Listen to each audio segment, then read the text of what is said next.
আসসালামু আলাইকুম। IELTS writing এবং স্পিকিংয়ে অনেক বেশি ভোকেব জানতে হবে যে এরকমও না। আপনি অল্প ভোকেব জেনেও 6 থেকে 6.5 ইজিলি পেয়ে যেতে পারেন। কিন্তু যেই একটা জিনিস অবশ্যই পারতে হবে তা হচ্ছে কানেক্টরের ব্যবহার। কানেক্টর, সেন্টেন্স স্ট্রাকচার এবং টেন্স এই তিনটার কম্বিনেশন দিয়ে আপনি অ্যাডভান্স ভোকাবুলারি ছাড়াই অনেক ইজিলি 6 থেকে 6.5 এই দুটো মডিউল টার্গেট করে ফেলতে পারেন এবং উঠিয়ে ফেলতে পারবেন। ইনফ্যাক্ট ইন সাম কেসেস আপনি হচ্ছে 7ও উঠায় ফেলতে পারেন যদি আপনি জাস্ট একটু ভোকেবের প্রতি ফোকাস দেন। সো আজকের ক্লাসটাতে আমরা কানেক্টরের ব্যবহার, সেটার কোন সিচুয়েশন ইউজ করতে হবে, কোন কোন কানেক্টর হচ্ছে আমরা ইউজ করব, অল্টারনেটিভ, তারপর হচ্ছে এক্সাম্পল, সব কিছু শিখবো। সো খাতা কলম নিয়ে ক্লাসটা হচ্ছে নোট করে করে করেন এবং সেই নোটটা অলওয়েজ আপনার হচ্ছে কাজে দিবে। সো কানেক্টরস কি? এটাকে কোহেসিভ ডিভাইসে বলা হয়, আর words of phrases that help to connect your ideas. So দেখেন যেই রকম নাম ওই রকমই কাজ। কী করবে? আপনার আইডিয়াগুলোকে কানেক্ট করবে। They are also known as linking words, connectors or discourse makers. They show the relationship between sentences, paragraphs. However, you should not overuse them or use them inappropriately. So connector হচ্ছে আমরা use করবো, ঠিক আছে, but সেটাকে আমরা over use করতে পারবো না। এবং ইনঅ্যাপ্রোপ্রিয়েটলি মানে যেখানে যেটা আসলে হয় না সেখানে আমরা ওই সিচুয়েশনে যেটা অ্যাপ্রোপ্রিয়েট না সেটা আমরা ইউজ করতে পারবো না। এটা মাথায় রাখতে হবে। In this article, we will look at some of the main types of cohesive devices and how to use them in your writing. আমরা মেইন টাইপ কোহেসিভ ডিভাইসেসগুলো হচ্ছে শিখবো এবং সেগুলো আপনার রাইটিংয়ে কীভাবে আপনি অ্যাড করবেন সেটাও শিখবো। ফার্স্ট অফ অল দেখেন, অ্যাডিং ইনফরমেশন অ্যাড করার জন্য কোন কোন কোহেসিভ ডিভাইস ব্যবহার করতে হবে। And also, as well as, too, furthermore, moreover, in addition, এগুলো যেগুলো হচ্ছে স্ল্যাশ দেওয়া থাকবে এগুলো একই অর্থ মিন করে, একই সিচুয়েশন ইউজ করা হয়, জাস্ট একটা অল্টারনেটিভ আরেকটা। Along with, together with, alongside. So কী কী আছে এখানে? And, also, as well as, too, furthermore, moreover, in addition, along with, together with, alongside. And কখন? This is the most common way to join two sentences of clauses that have the same importance. একই রকমের গুরুত্বসম্পন্ন দুইটা ক্লজকে অথবা সেন্টেন্সকে যুক্ত করে কোনটা? And. She likes reading and writing, সে রিডিংও পছন্দ করে, রাইটিংও পছন্দ করে। সো দুইটার গুরুত্ব ওর কাছে সেম, দ্যাটস ওয়াই এখানে একটা অ্যান্ড ইউজ করা হয়েছে। Also this can be use to add another point that is similar or related to the previous one. So একই রকমের, সিমিলার অথবা সম্পৃক্ত এরকম কোনো দুইটা আইডিয়াকে একত্রে জোড়া দেওয়ার জন্য কোনটা ইউজ করা হয়? Also. He is good at math, he also excels in science. So সে ম্যাথেও ভালো এবং কি সায়েন্সেও হচ্ছে ভালো। As well as, this can be used to add another noun or noun phrase that is similar or related to the previous one. So এখানে কি হবে? নাউন ফ্রেজ, দুইটা নাউন ফ্রেজকে একত্রিত করবে একই রকম। For example, she speaks English as well as French. She speaks English as well as French. তো সে এটাও পারে ওইটাও পারে এরকম। 2. This can be used at the end of a sentence to add another point that is similar or related to the previous one.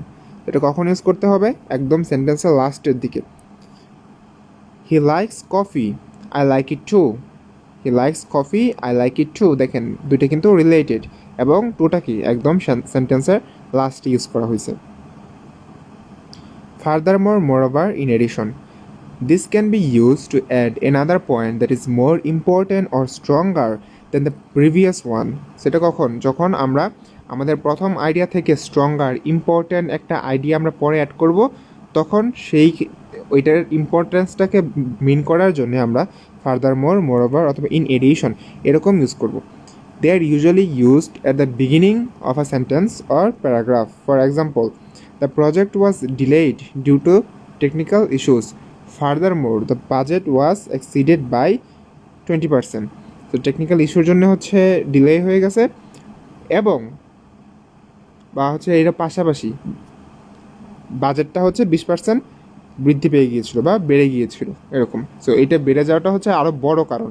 That's why এখানে further মোর, আপনি এখানে মোরওভারও দিতে পারেন, ইন এডিশনও দিতে পারেন। সবগুলো অল্টারনেটিভ শিখে রাখেন। শুধু আপনি বারবার ফার্দার মোর ইউজ করে যাবেন তাহলে কিন্তু আপনার মার্কটা আসলে কমে যাবে।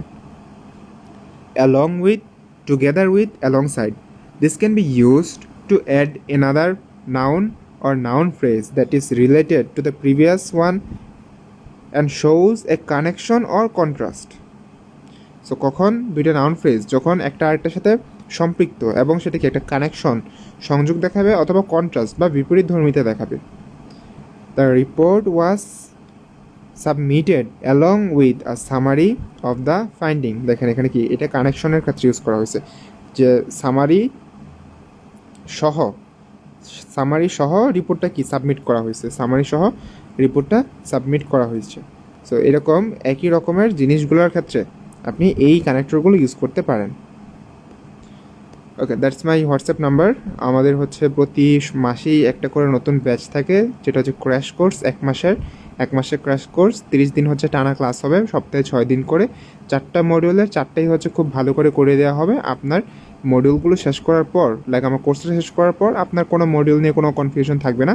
নিজে দেন 1 মাস প্র্যাকটিস করে আপনি এক্সামে বসে পড়তে পারেন। সো মাত্র 2 মাসের প্র্যাকটিসে যারা হচ্ছে ভালো একটা ব্যান্ড স্কোর অ্যাচিভ করতে চান, অবভিয়াসলি হার্ড ওয়ার্কার হতে হবে। সো এরকম যারা আছেন তারা হচ্ছে আমার কোর্সে এনরোল করতে পারেন। Sequencing information, you can use cohesive devices to show some examples of cohesive devices of sequencing information. ওকে, তার এখানে হচ্ছে একটু বাকি রয়ে গেছে। সো এটা হচ্ছে আপনার ফ্লোটাকে মিন করার জন্য, কোন ঘটনার পর কোন ঘটনা, কোন ঘটনার পর কোন ঘটনা, এটাকে বলা হচ্ছে সিকোয়েন্স। সো কোন ইয়েগুলো আছে, কোহেসিভ ডিভাইসগুলো আমরা ইউজ করতে পারবো। সবথেকে কমন যেটা হচ্ছে যে আমরা ইউজ করি firstly, secondly, thirdly, finally. This can be used to introduce our main points or arguments in a logical order. They are usually used at the beginning of a sentence or paragraph. So আমরা কি একটা logical order যখন আমরা দেখাবো, যে প্রথম এটা হলো, পরে এটা হলো, দ্বিতীয়ত এটা হলো, তৃতীয়ত এটা হলো এবং সর্বশেষে এটা হলো, এরকম সিচুয়েশনে আমরা এই কানেক্টরগুলো, এই সিকোয়েন্সিয়াল কানেক্টরগুলো ইউজ করতে পারবো।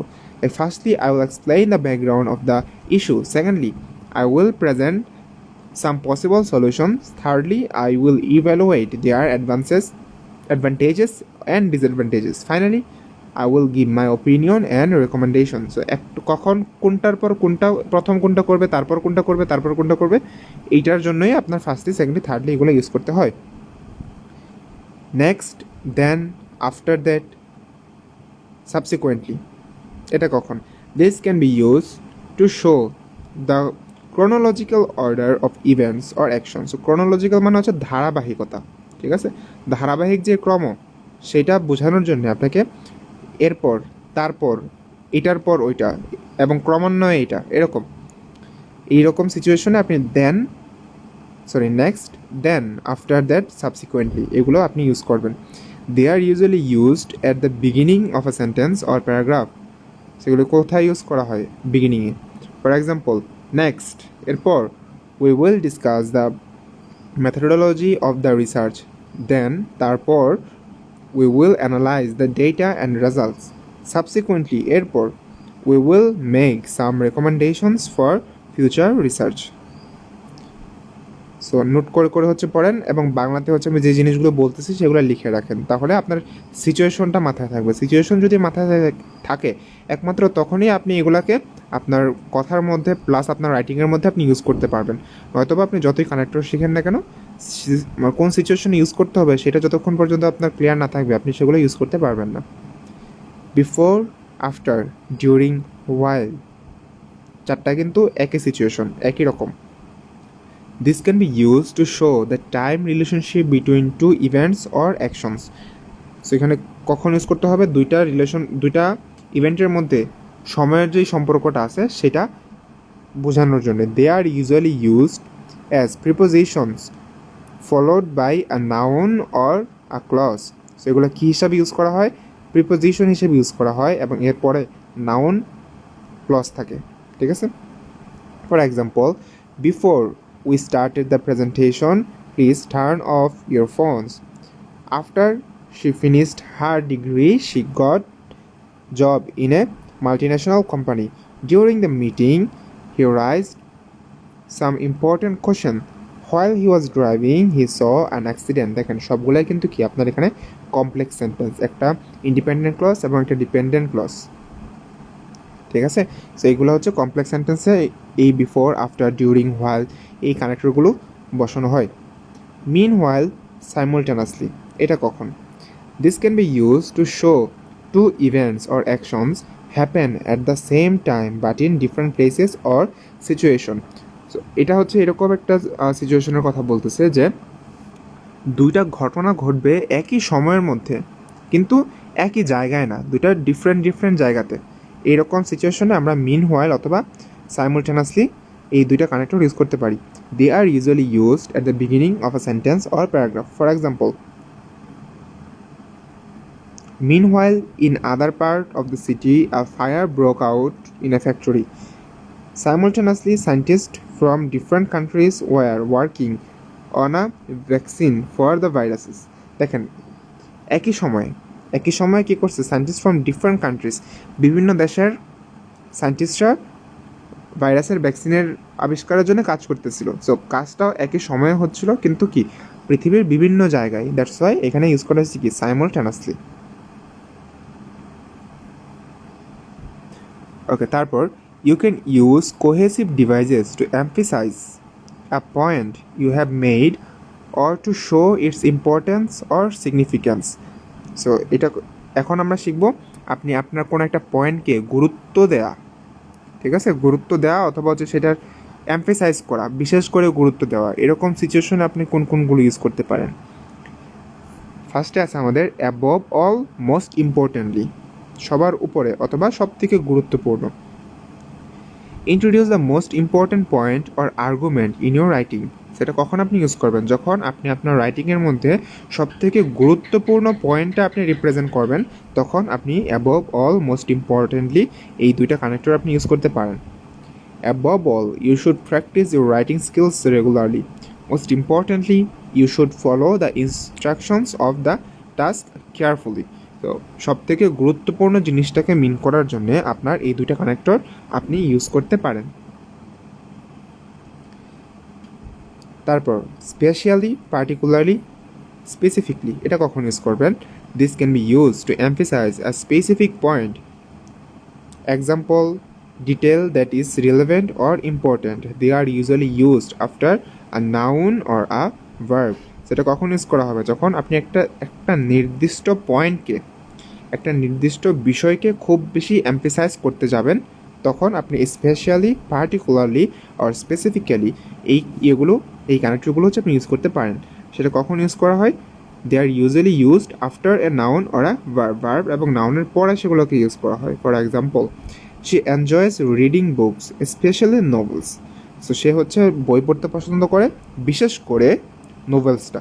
দেখেন আপনি একটা সাবজেক্টকে বা একটা পয়েন্টকে খুব বেশি গুরুত্ব দিচ্ছেন যে সেটা কি নোভেল। দ্যাটস ওয়াই আপনি এখানে স্পেশালি এই টার্মটা ইউজ করতেছেন। He is particularly good at solving problems. So সে কোন জিনিসটাতে ভালো? প্রবলেম সলভিংয়ে ভালো। দ্যাটস ওয়াই আপনি এখানে পার্টিকুলারলি কানেক্টরটা ইউজ করছেন। They specifically asked for your opinion. তারা বিশেষ করে তোমার ওপিনিয়নটা জানতে চাচ্ছে বা তোমার ওপিনিয়নটা জিজ্ঞাসা করেছে। দেখেন এখানে একটা কি, এই যে আমার ওপিনিয়নটা যে সে জানতে চাইছে, ওরা যে জানতে চাইলো, এই জিনিসটাকে এমফেসাইজ করা হয়েছে। That's why they specifically asked for your opinion. আচ্ছা, তারপর indeed, in fact, actually. Indeed, in fact, actually তিনটা কিন্তু সেম, কিন্তু আপনি কিন্তু সেমটা ইউজ করতে পারবেন। আপনাকে দেখাইতে হবে যে আপনি খুব ভালো পারেন বা আপনার হচ্ছে রেঞ্জ অফ ভোকাবুলারি ভালো। এই সিচুয়েশনে যে অন্য কানেক্টর ইউজ করা যায়, একই সিচুয়েশনে যে অন্য কানেক্টরটা ইউজ করা যায়, সেটা আপনাকে বোঝাইতে হবে। Indeed, in fact, actually. This can be use to emphasise a point that is true or surprising. যেটা হচ্ছে এরকম একটা জিনিস যেটা কি সত্য এবং চমকপ্রদ হতে পারে। They are usually used at the beginning or in the middle of a sentence. For example, indeed, he is one of the best writers in the world. অবশ্যই সে কি পৃথিবীর বেস্ট রাইটারদের মধ্যে একজন। এটা কি আপনার একটা এমফিসাইজ করছে কিসের উপর, যে কথাটা সত্য যে সে পৃথিবীর শ্রেষ্ঠ রাইটারদের মধ্যে একজন। She is very smart. In fact, she has a PhD in physics. So এটা কি আরেকটা ট্রু, যে সে এতই ভালো, সে হচ্ছে এতই স্মার্ট যে তার কি ইনফ্যাক্ট একটা পিএইচডি তার আছে ফিজিক্সের উপর। হি অ্যাকচুয়ালি লাইকস ব্রকলি। তো সে এটা কি অ্যাকচুয়ালি কখন সারপ্রাইজিং ক্ষেত্রে, যে ব্রকলি হচ্ছে একটা ফল, একটা ফ্রুট বা একটা হচ্ছে ভেজিটেবল যেটা হচ্ছে মানুষজন পছন্দ করে না, বাট এখানে বলছে কি যে হি অ্যাকচুয়ালি লাইকস ব্রকলি। আপনার টোনটাকে এখানে একটু চেঞ্জ করতে হবে। কীভাবে বলবেন? হি অ্যাকচুয়ালি লাইকস ব্রকলি, বিকজ আপনি কি একটু সারপ্রাইজড হয়েছেন যে সে ব্রকলিটা পছন্দ করে, দ্যাটস ওয়াই আপনার টোনে এটা মিন করতে হবে যে আপনি সারপ্রাইজড হয়েছেন। সেটা বলার সময় কীভাবে? হি অ্যাকচুয়ালি লাইকস ব্রকলি, হি অ্যাকচুয়ালি লাইকস ব্রকলি। সো আপনি এখানে একটু লাইকসের উপরে এটা এমফাসাইজ করছেন যে আসলে সে ব্রকলিটা পছন্দ করে, সবাই তো অপছন্দ করে, সে কি পছন্দ করে। সো গলার টোনটা কিন্তু আপনার স্পিকিংয়ে একটা ভালো ব্যালেন্স করে আনতে অনেক বেশি হেল্প করবে। সো এই হলো আমাদের পার্ট 1 গেল কোহেসিভ ডিভাইসের। পার্ট 2তে আমরা আরও কিছু কোহেসিভ ডিভাইস নিয়ে আলোচনা করব পরবর্তী ভিডিওতে। আসসালামু আলাইকুম।